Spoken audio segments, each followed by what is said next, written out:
How to command respect like the 1% elite. They don't shout. They don't beg for attention. They don't get into arguments just to prove a point. The most respected 1% of the elite simply walk into a room, and the room changes. It feels like magic, but it's pure strategy. And here's a hard truth. If you still have to ask for respect, you're playing the wrong game. Most people think respect comes from the outside, a compliment from the boss, "You're amazing" from a partner, a like on social media. But the brutal truth is this. Respect is a reflection, a lagging indicator of how much you respect yourself first. And while the majority live in self-sabotage, tolerating what they should cut out, this 1% live with non-negotiable personal standards, unshakable integrity, and daily consistency. Today, you're going to learn exactly how to play that game. Not with canned phrases, not with body language tricks, but with real changes in behavior, an internal rebranding, and a system that turns your self-respect into the most valuable asset you own. And when you understand this, you'll see that commanding respect isn't luck, it's a method. Respect starts with you. Do you know the most expensive mistake a person can make? Believing that respect is a prize handed out by others. It's not. It's a standard you set and uphold every single day, with every daily behavior, with every decision you make. Self-respect isn't born from catchy phrases or a forced rebranding of your image. It comes from the consistency of living by values that don't bend under pressure. When you ignore one of your own boundaries, you're sending a silent signal, a lagging indicator, that others can ignore it too. Picture someone who laughs off offensive jokes at work to keep things light. Seems harmless, but that's where self-sabotage begins. One slip becomes a habit, and habits shape your reputation. If you don't have the courage to protect your integrity in small things, how will you demand respect in the big ones? It's like trying to manage the risks of $1 billion investment when you can't even handle your household budget. Small compromises today turn into massive losses tomorrow. Here's the key. Self-respect is a process, not an event. It's having executive presence even when no one is watching. It's resisting the urge to please, and instead acting in alignment with your personal standards. It means not begging for space, but earning it through posture and action. And once that becomes part of who you are, your environment changes, your social circle changes, and suddenly, people start treating you according to your new standard. But there's something even deeper when we start measuring the real impact each person has on us.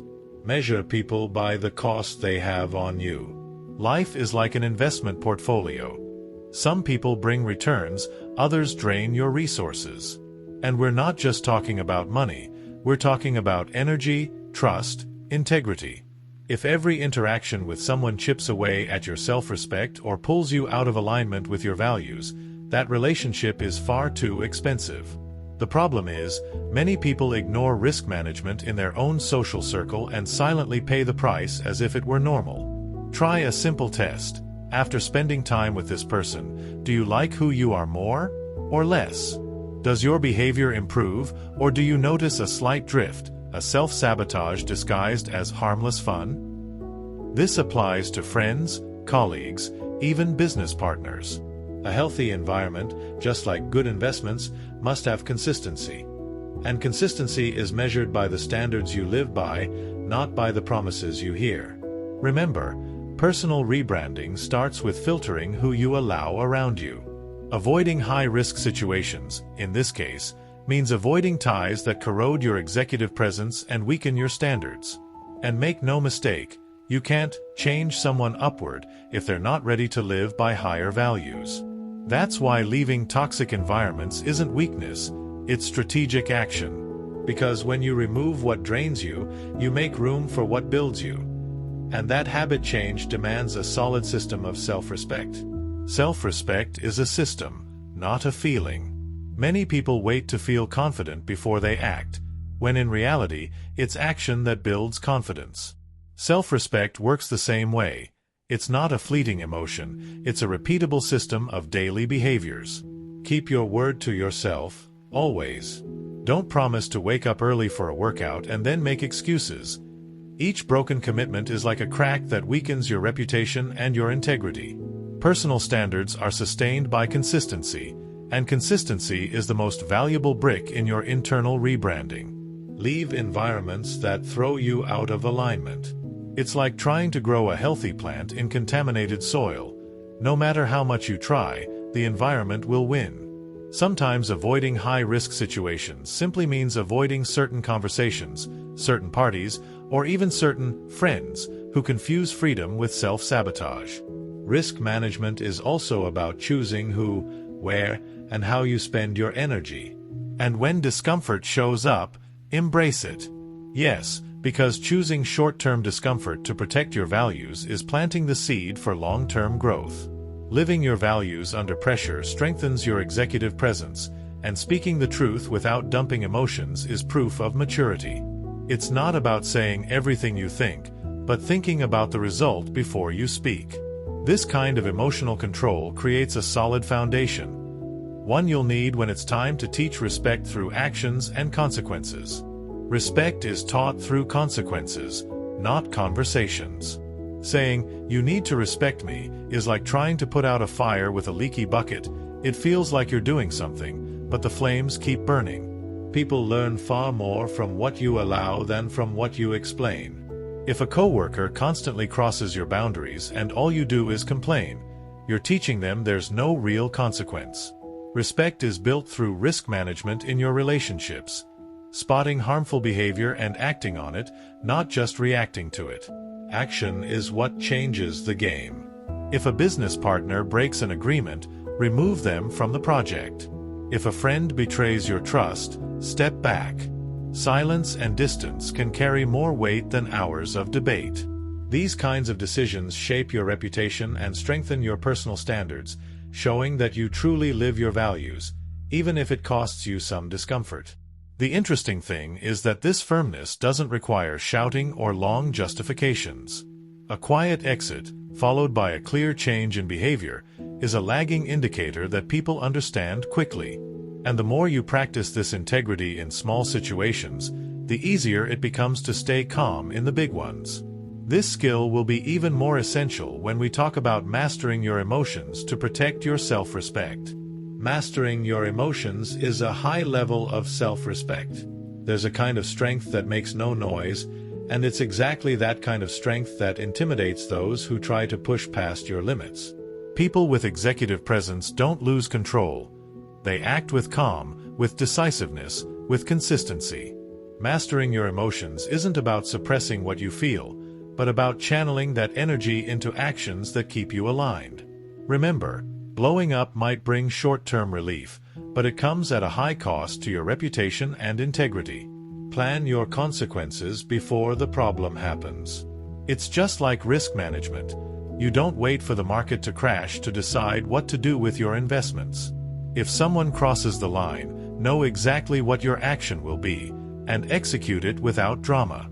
This avoids emotional self-sabotage and reinforces your personal standards.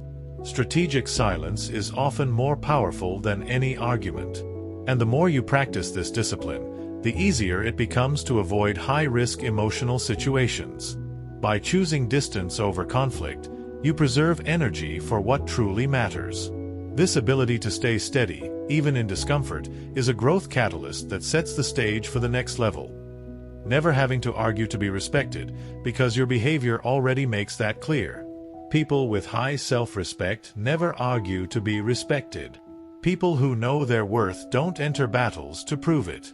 The standard is set before they even walk into the room. This is living your values in practice. No begging, no negotiating integrity, no staying in environments that drain your confidence. When someone doesn't meet your personal standards, the decision is simple: leave. And leaving, in this context, isn't weakness. It's smart management of your environment and your energy.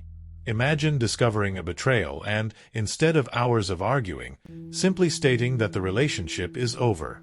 That silent, firm action preserves your reputation, maintains your executive presence, and sends a clear message. Self-respect is not up for debate.